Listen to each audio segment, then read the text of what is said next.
Hello friends, for today's video I wanted to go through a lot of the books that I have gotten recently, and as usual a lot of these came from two bookstores, Changing Hands and Bookman's, although I did get some other things from other places. I do want to start with the ones from my local bookstores first though, so jumping straight into it, first up we have Buffalo Hunter Hunter. I know that this is more so horror than fantasy, and I haven't read a lot of true terrifying psychological horror type of stories, but I have wanted to pick something up from this author for a bit now. I've heard really good things about them, but I have been fortunate enough to not know too much about the actual plot, which is what I want in jumping into this eventually when I do. And I was really excited because I did a video a little while back going through Reddit's, quote, best fantasy of the year around the halfway point of 2025. And somebody mentioned this one. Of course, there's some parallels between horror and fantasy, so it's not like I'm upset that somebody considered it fantasy. But I am really excited because I do feel like there is overlap, not just in some of the elements that are used in the books, but also in readership. So it was really exciting to see this one get brought up and people saying really good things about it. So I'd kind of been on the hunt. Anytime I'd go into my local bookstores, I'd see if they had it. And a lot of times they had it, but they usually had new copies. And I'm not sure if this is some form of a special edition since the edges are sprayed, but there's nothing else about it that has anything going on. It's not like there's anything fancy on the naked hardback. So I think it's just sprayed edges, which I know is pretty common of a lot of newer releases these days. But this was a used copy, so it was $15.50 instead of $30. So it was basically half off. So yay, Bookman's. As always, also, I'll have Bookman's and Changing Hands linked. After that, this is also from Bookman's. I was really surprised because I never see this author's books basically anywhere. And after reading one of their books earlier this year, I have been interested in trying out other series by them, as well as continuing the series that I did start. So this is from a different series, and it's The Queen's Poisoner by Jeff Wheeler. I don't know too much about this particular one. The series I did start is Stormglass. The name of the series is Harbinger, but that's the first book. And I saw this one for $8, and I was really excited because I think even trying to find audiobook copies and things like that are not as easy with his books either. So I was really excited that I managed to find a physical copy of these because with Stormglass, I checked it out from the library when I was reading that one for the steampunk video that is coming, I promise. All year long I've been talking about how I'm going to be doing the steampunk video, and it is coming. But I read that one for that video, and I was excited because this author has a lot of backlist works, and it was great to see it at one of my local bookstores. It's always great when your local bookstores have more than what you would typically find at something like a Barnes & Noble, for example. So go Bookman's. Another reason to love Bookman's. Another one from Bookman's, and also used, because like I said, that one was $8. This next one I found for, now I don't know, but it was, they had it, and it was not, I don't think, brand new, but that would be the second book in the Sandsea trilogy. We've talked before about how this series, I found the price. It was $15. So once again, it was about half off of the actual typical retail price. Anywho, this particular series, its first book came out a while back, and a lot of people quite enjoyed it, including myself, and then it seemed like the sequel just kept getting pushed back.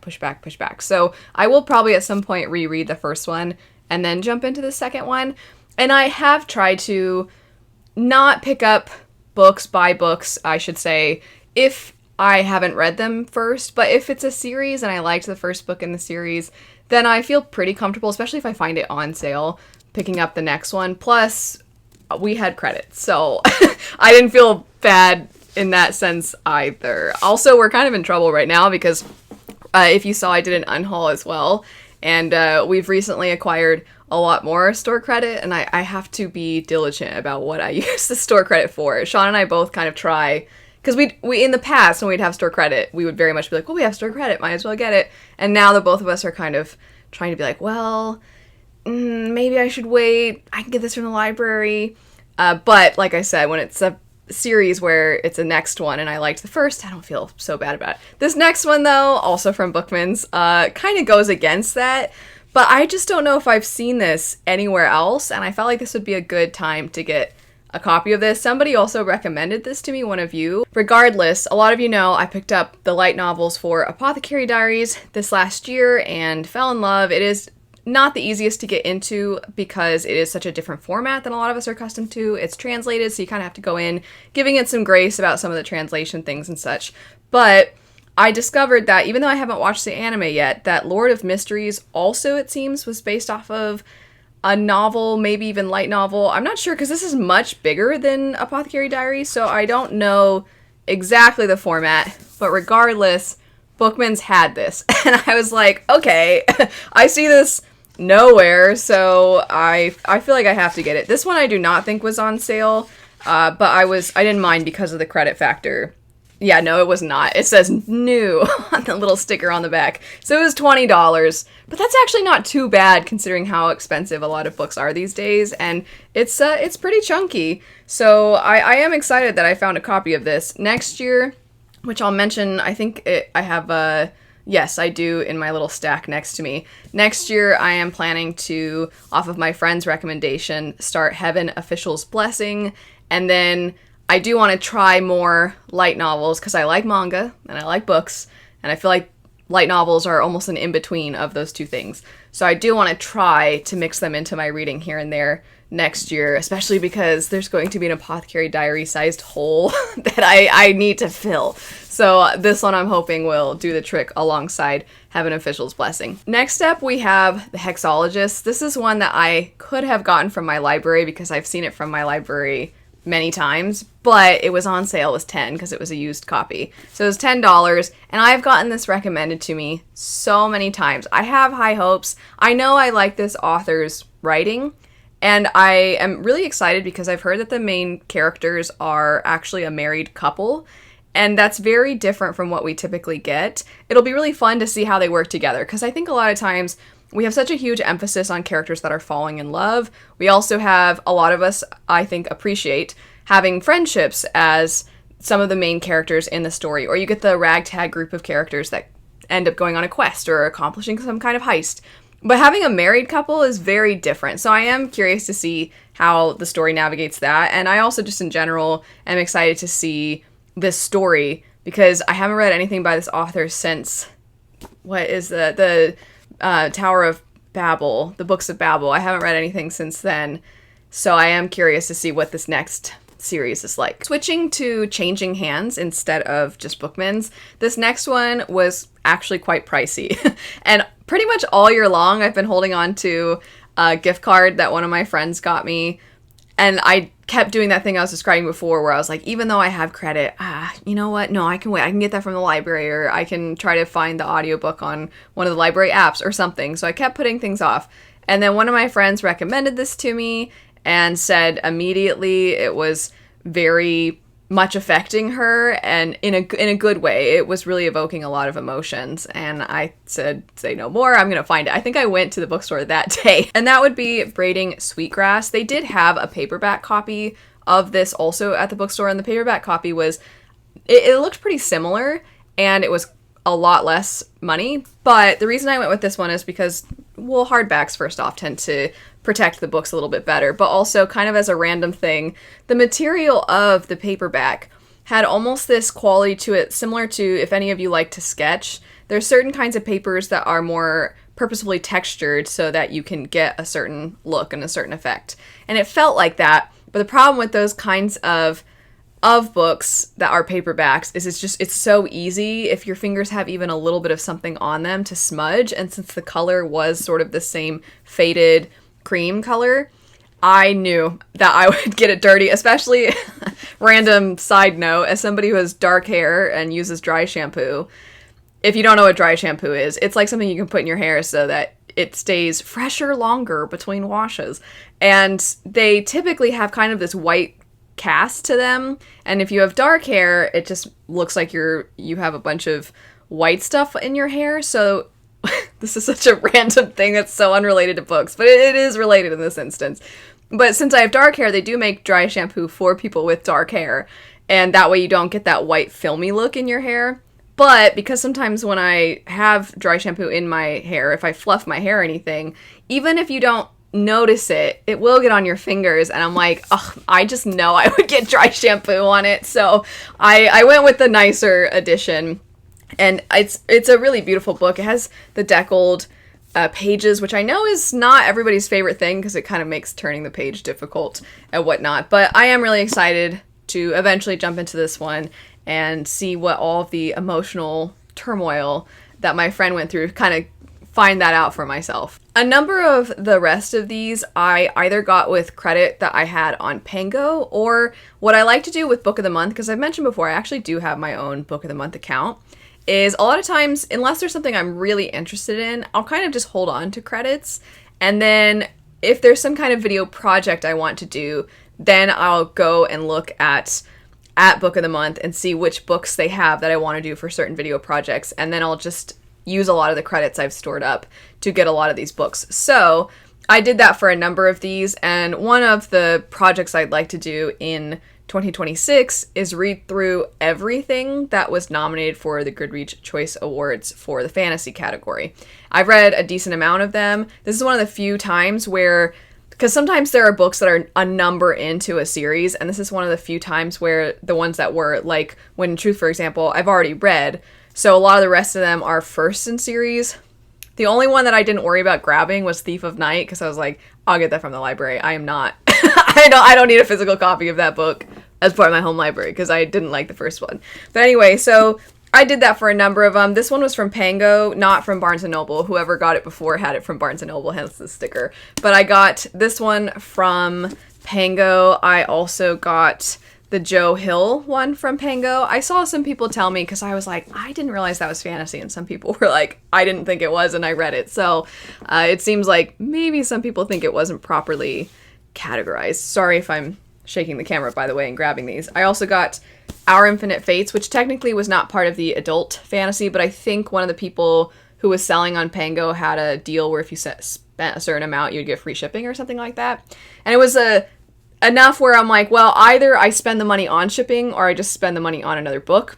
So I figured I'd give this one a go. I think it was part of the YA nominees, but it's one of the few that wasn't technically adult. And then I also got The Sirens. Basically any of them, except for Thief of Night, that I didn't already have, I grabbed. Now, the next ones are, as you'll see, Book of the Month. And when you use your credits on some of their backlog books, you do have to still get a book from that month. So the book I got for that month was An Academic Affair. And because I got that one, I was able to use some of my backup credits for Alchemy of Secrets by Stephanie Garber, which is her adult debut, as well as The Everlasting by Alex E. Harrow, which I've heard really good things about. And some people who tend to have similar tastes to me, I've also seen really like this one. So I'm actually quite excited about this one. I was tempted to maybe get it off a Book of the Month anyway, and then when I saw it was a nominee and I want to do this project, I thought, okay, that's a good use of a credit, I think. I also, as you might expect, got The River Has Roots. I found this one on sale, actually. This wasn't from Book of the Month or Pango. I found this one on sale for a very cheap price, which is good because it's tiny, and I don't know what it is. It just, there's something about when a really small book is $27 where you're like, I know it almost probably costs more in a weird way to print because there's a bulk component that goes into printing, but still, it just feels weird to spend that much on something short. And then I got sent an ARC, This Kingdom Will Not Kill Me by Alana Andrews, and I actually have already read this ARC, so thoughts to come in a future video. Another Goodreads nominee, we have The Incandescent. This one I believe was a Pango purchase as well, so I really lucked out. I found a lot of things for a really cheap price on Pango. This next one I also technically got on Pango, unrelated to the Goodreads nominees. It's just been one of my favorites of the year, and that would be the Page and Wick edition of Talon Sister. Page and Wick also has done an edition of Sword of Kaigen. That might be where some of you have heard of that company before. And they do make really vibrant, really beautiful editions. They're the only group, I think, that has made a special edition of Talon Sister. So there's artwork here on the inside, but I really wanted it for this because I absolutely love that they have the griffins and then this one giant bear that's in the book. I loved that they had this on the naked hardback. And if you are somebody who likes the kind of colorful, vibrant look, they definitely delivered on that with this special edition. I mentioned tiny books before. This was actually a pre-order, so this is one of the few that I didn't use some kind of credit on throughout this entire book haul, but I do like Naomi Novik, and I did end up really enjoying this one, so I am glad I have a copy of it. It's quite beautiful, the artwork as well, and I quite enjoyed enjoyed the book. Luna's here if you hear the little tippy tappies. Also continuing on with this T. Kingfisher series, I got What Stalks the Deep. This is the third in this given series, and they're all pretty much novella length. I haven't read that one yet, but I have enjoyed the first two. I think I actually liked the second one more than the first because I really liked the commentary on PTSD that we got in the second book. Some of that was present in the first, but I feel like the second did it a little bit stronger, so I'm curious to see what I end up thinking of that third installment. This next one was a gift from my friend. He is notoriously, and this is something he's admitted of himself, he is notoriously very picky about his physical copies. If they're even a little bit damaged, he will contact, whether it's the book company or the retailer that he got it from, if it's a pre-order or something like that. And he decided that this particular edition of the Bone Raiders was too damaged for him. And I'm looking at it now, I'm like, wait, where's the damage? I honestly don't know. But he messaged me and he was like, do you want this? I haven't read it yet. And he told me, he's like, if you don't end up liking it, I don't care. You can take it into one of your bookstores or something. And I was like, okay. So I haven't read the Bone Raiders yet, but this is the Illumicrate edition. So thanks, Roger, for being picky. Next up, I mentioned Heaven Official's Blessing a little bit ago. This is one of the newer ones in the series. They are making these gorgeous editions where when you put them all together, there's an image, which I'm really excited about, but I haven't read the whole series yet. The reason I got this one, though, is because Barnes & Noble does their 25% off pre-order sale, and because I know I'm going to be jumping into this series in 2026, I figured, okay, I mean, I'd like to get it for 25% off. So I haven't read any of it yet, but that one I did get for slightly cheaper. And then the last of the Goodreads ones that I grabbed would be A Resistance of Witches. This one was another Pango purchase. And also, man, Pango sellers are so nice. There's a little note as well. Anytime I sell things on Pango, I try really hard to wrap them so that they're really protected. But also, I always feel a little bad because I'm like, man, some people are putting in so much effort to make these really nice, that these notes and everything. Sometimes people will wrap them or they'll put little trinkets in, and I don't do that. But I do try to make sure they're very secure, at the very least. Anyway, last for today, we have Wheel of Wrath. This is a sequel specifically to the book Spin of Fate, which I quite enjoyed, and the author was kind enough to request that the publisher send me a physical copy, and it's a completed copy. Last time I got an ARC, actually, of the first book, so this is the finished copy. I love the artwork on the cover. I do think that this series is quite underhyped, so I am excited to try to get around to this one, hopefully within the first quarter of 2026. That's it, though, for this book haul. I will have my various different bookstores linked, and also if there's any reviews or anything for these that maybe you want to check out, I'll have those linked as well. Thanks so much for watching, though. I hope you have a great rest of your day, and I'll see you later. Bye.